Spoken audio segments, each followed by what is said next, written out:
Від 12 до 18 років позбавлення волі. Такі терміни Південний окружний військовий суд, що в російському Ростові-на-Дону призначив 4 кримським татарам, яких визнали винними у тероризмі та спробі захоплення влади в Росії, нібито через причетність до Хізбут Тахрір. Ельдару Кантімірову призначили 12 років, Руслану Нагаєву – 13, Лінуру Халілову та Руслану Місутову – по 18 років колонії суворого режиму. Вирок політв'язні зустріли з посмішкою.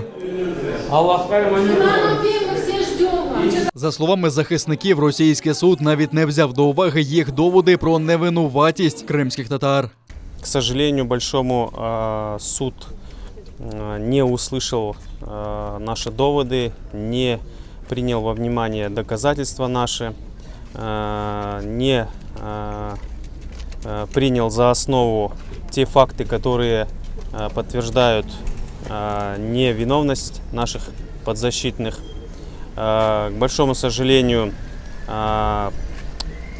все это прошло мимо ушей судей. Однако наши подзащитные не сдаются, они готовы дальше бороться.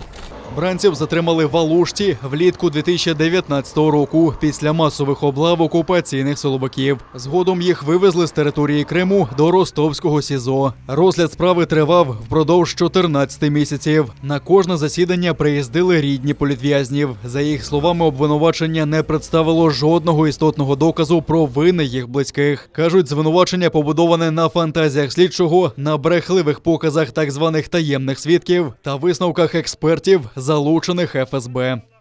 Не было никаких фактов применения насилия, либо призыва к применению насилия. Были исключительно чтение книг, разговоры об исламе, разговоры о текущем положении дел в нашем народе, о политической ситуации.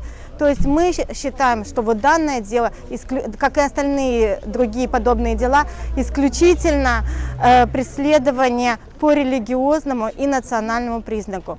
Щоб підтримати бранців, з Криму до Ростова-на-Дону приїхали близько 150 кримських татар. Серед них родичі, знайомі підсудних та просто небайдужі люди. Вбрані в білі накидки з написами «Стоп репресіям», «Кримські татари не терористи», «Іслам проти тероризму» очікували біля будівлі суду. Наш народ угнетается и истребляется путем репрессий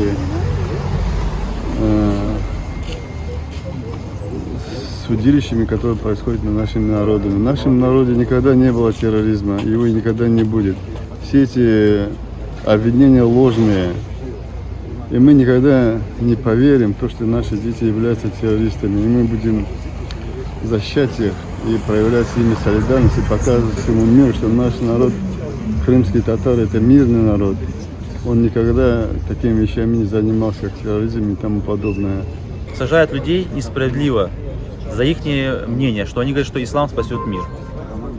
Теперь задается вопрос, кто является террористом. Если дети остаются без отцов, если жены их не остаются сами смотреть семью, постоянно плакать, ждать десятилетиями своих мужей. Я очень горжусь своим народом, что он не бросает в трудную минуту свой джимат, да, своих, как говорится, крымских татар. На оголошення вироку змогли потрапити лише 4 родичів та 2 кореспондентів. Діти політв'язнів змогли привітатися з батьками, коли їх підвозили у автозаках. Салам алейкум!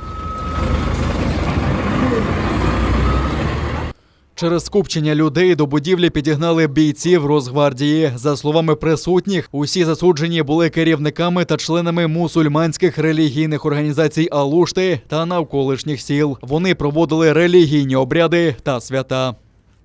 Именно проведение праздников, проведение обрядов поклонения стало именно причиной возбуждения против этих людей уголовного производства.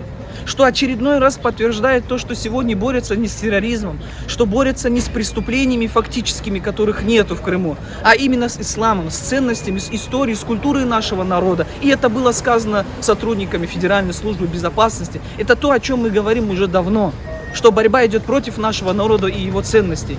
Засудженому Ельдару Кантімірову 41 рік, іншим під 60. Після винесення вироку родичі засуджених розгорнули плакати з фотографіями рідних та написами «Саджати за релігію – це репресії». Троє з засуджених не змогли висловитися з останнім словом, оскільки хотіли говорити рідною кримсько-татарською мовою. Свою думку про звинувачення зміг висловити лише Руслан Нагаєв, який від початку засідання не відмовлявся говорити російською. Присутні звернулися до Всевишнього з молитвою про якнайшвидше звільнення.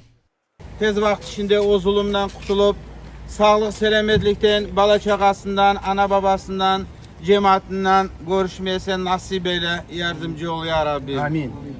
Адвокати упродовж 10 днів оскаржуватимуть цей вирок. Кажуть, хоч і не мають надії на зміну вироку Верховним судом Росії, але цю процедуру треба пройти для подання скарги до міжнародних судів.